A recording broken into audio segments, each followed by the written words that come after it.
இச்செய்தியை வழங்குபவர் Aalayam associates private limited property developers. Aalayam associates private limited, number 52, third floor, 3B, Ram Darbar, Sterling road, Nungambakkam, Chennai 6,34,000. Dharmapuri மாவட்டம் பென்னாகரத்தில் புதிதாக பேருந்து நிலையம் கட்டப்பட்டுள்ளது.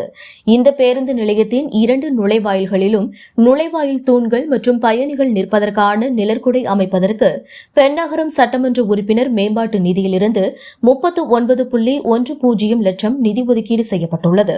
இந்த பணிகளுக்கான பூமி பூஜை போடுவதற்காக திமுகவினர் பென்னாகரம் பேருந்து நிலையத்தில் வண்ண பலூன்களை கட்டியிருந்தனர். மேலும் பூமி பூஜை செய்வதற்காக திமுக நாடாளுமன்ற உறுப்பினர் மணி வருவதாக தகவல் வெளியானது.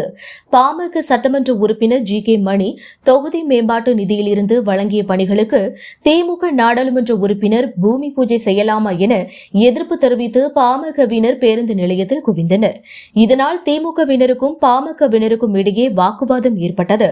ஒரு கட்டத்தில் வாக்குவாதம் முற்றி தள்ளுமுள்ளு ஏற்பட்டதால் போலீசார் கட்டுப்படுத்த முடியாமல் திணறினர். இறுதியில் இரு தரப்பினரிடமும் பேச்சுவார்த்தை நடத்தி சமாதானப்படுத்தினர். இதனைத் தொடர்ந்து இந்த புதிய திட்ட பணிகளுக்கு அடிக்கல் நாட்டப்படாமல் நிறுத்தப்பட்டது. இருந்தாலும் அடிக்கல் நாட்டுவதற்காக கொண்டுவரப்பட்ட கற்கள் உள்ளிட்டவற்றை அப்புறப்படுத்த வேண்டும் என கூறி பாமகவினர் பேருந்து நிலையம் முன்பு அமர்ந்து போராட்டத்தில் ஈடுபட்டனர். பின்னர் பேருந்து நிலையத்தில் புதிய பணிகள் தொடங்குவதற்கான பணிகள் தற்காலிகமாக நிறுத்தப்பட்டது என காவல்துறை தரப்பில் தெரிவித்தவுடன் பாமகவினர் கலைந்து சென்றனர்.